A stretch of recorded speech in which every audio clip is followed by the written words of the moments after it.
Marinig lamang ang unang bagsak ng musika, samot-saring hiyawan na may kasamang sayawan ang inyong masasaksihan mula sa mga namamanata kay Santa Marta. Mula pa man noon, magpahanggang ngayon, buhay na buhay sa mga puso ng tao ang ganitong klaseng debosyon sa patrona. Ano nga ba itong patuloy na nagpapaindak sa mga deboto nito? Halina't sama-sama tayong sumaliw sa natatanging sayaw panata, alay kay Santa Marta. Dito sa Marta, Pintakasi.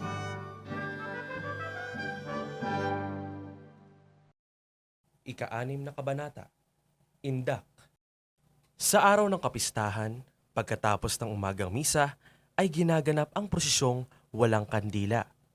Ang mga debotong mananayaw, bata man o matanda, ay nakasuot ng makukulay na mga Filipiniana at mga barot saya na nagdaragdag sa kulay ng kapistahan.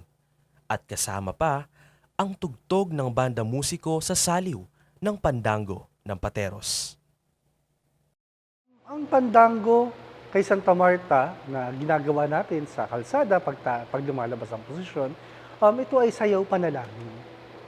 Ito ay sayaw ng kasiyahan bilang pasasalamat.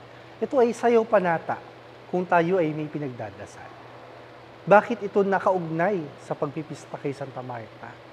Dahil sa kasiyahan natin, marahil sa kasiyahan ng mga ninuno natin, nang mapuksa ang buhaya, sila ay napasayaw sa tuwa. Kung titignan pa natin yung mas malalim na pinagmulan nito, marahil ito ay sayaw ng isang babaylan bilang pasasalamat sa ilog. Kumbaga, nung dumating si Santa Marta, nung dumating ang Kristyanismo, nung dumating ang himala sa ilog, yung paganong gawain ng mga babaylan, ito ay naging Kristiyano, naging panatang sayaw, naging panatang pasasalamat kay Santa Marta. Sa ibang bayan din, ay may debosyon silang katulad sa bayan ng Pateros sa pamamagitan ng pagsayaw. Tulad sa Cavite, na ang tawag ay karakol. Sa Pakil, Laguna, na ang tawag ay turumba. At sa Obando, Bulacan, na ang tawag din ay pandango. Kung papansinin natin yung sayaw, yung pandango, iba ito sa karakol, sa Cavite. Iba ito sa iba't ibang sayaw sa iba't ibang bayan. Umiimbay ang mga braso ng mga nagsasayaw na para bang itik. Diba? Dahil yun nga ang pangunahin nating hanap buhay dito sa Pateros, yung itikan. Diba? Kakaiba ang kumpas ng musika ng banda ng Pateros dahil ito ay may malumanay na kumpas, hindi tulad sa Cavite, Rizal at Laguna. Ang kadalasang musikang itinutugtog sa pandangguhan ay ang awit na o maliwanag na buwan. Dahil ito ay naihilintulad sa kwentong bayan na sa kabilugan ng buwan ay napaslang ang buwayang namiminsala sa bayan ng Pateros.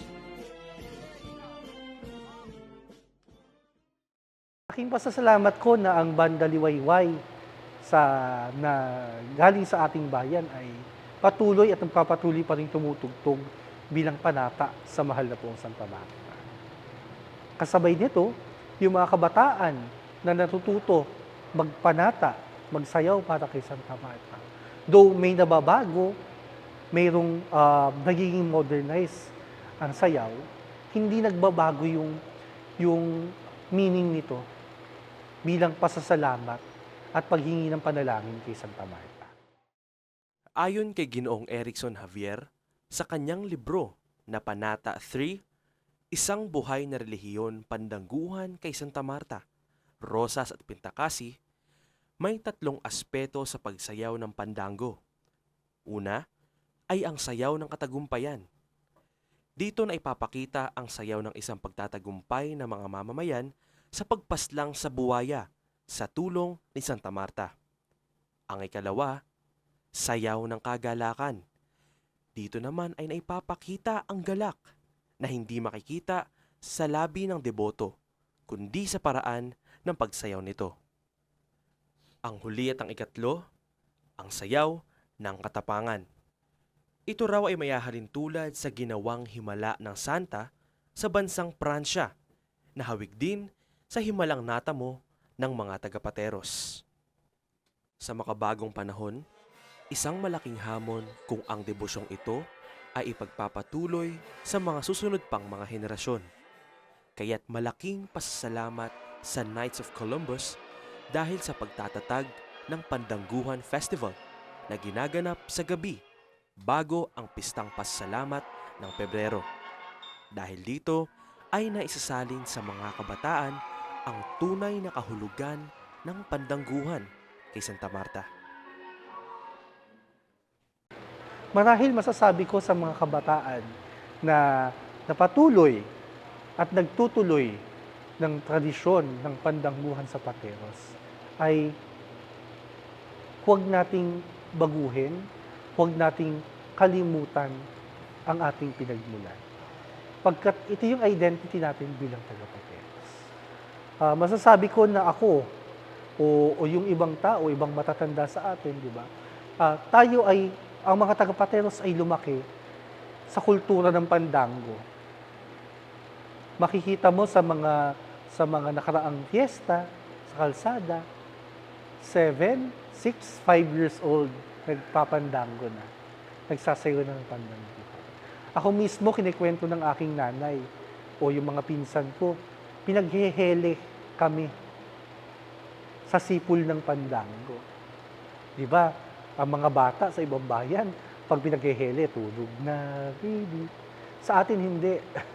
Nagaham ang mga nanay ng tarararara, tan tararararan, para pampatulog sa bata. At sa tulong nito, nahi-embed yung kultura. Yung tao,